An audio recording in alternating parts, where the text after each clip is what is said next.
Hello all, in today's video we are going to see about the funding system of education. It outlines the objectives to explain public, private and external funding sources. The focus is on understanding the strengths and challenges of each funding mechanism. Then, education funding is the critical for ensuring quality of access across all levels. The presentation, which aims to provide a holistic view of how education systems are functionally supported. It highlights the importance of sustainable and equitable funding models. Public funding forms the backbone of most education systems, especially for public schools. Private contributions, including tuitions and endowments, significantly impact higher education. External aid plays a vital role in supporting education in developing nations. Then, the public funding education. Public funding is primarily sourced for federal, state and local government budgets. It supports the public schools, education programs and infrastructure development. In 2021, the US spent $14,347 per pupil, equal to approximately so much of amount. This per pupil expenditure ensures resources like teachers, facilities and materials which are available. Public funding promotes equitable access to education, especially for underserved communities. However, departures in local tax revenues can lead to function inequalities across regions. Governments often prioritize education to foster economic and social development. Challenges include bureaucratic inefficiencies and inconsistent funding allocation. This slide, which emphasizes the scale and importance of government investment in education. Coming to the tuition fees and private funding. Tuition fees are a major funding sources for higher education institutions worldwide. Private universities rely heavily on these fees to cover operational costs. Alumni donates also contribute sustainability to institutional budgets. Scholarships help mitigate the financial burden of tuition for many schools. Private funding allows universities to invest in research, faculties and facilities too.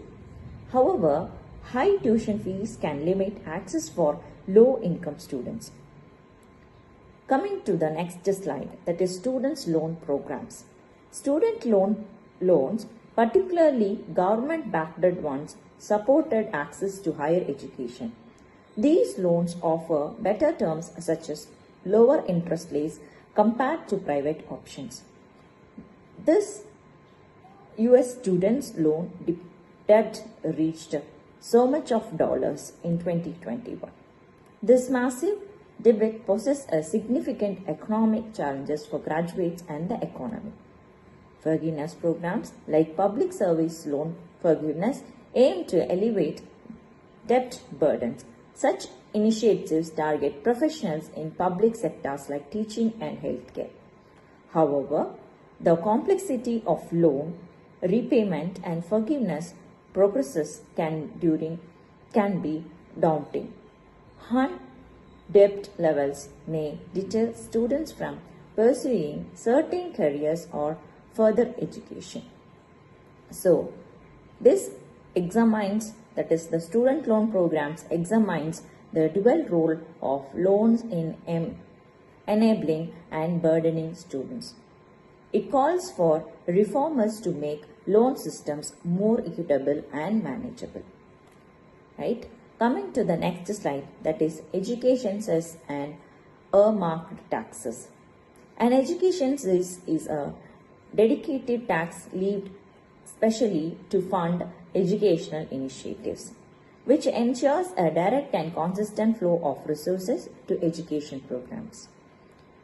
This funding supports infrastructures, teacher training and educational access. Other countries also use earmarked taxes to prioritize education funding. The cess model is effective in securing predictable financial resources. However, challenges include ensuring proper utilization and avoiding mismanagement.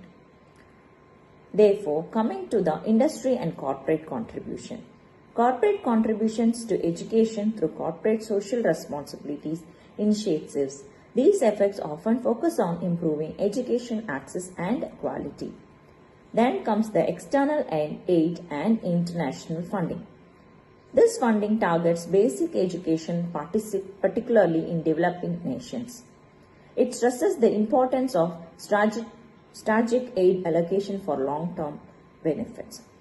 Coming to the synthesis, building a sustainable funding model which integrates public, private and external sources. This balanced approach ensures financial stability for education system. Therefore, technology and data-driven approaches can optimize funding allocation to all. Hence, this presentation concludes with a call for collective action to transform education financing. Thank you.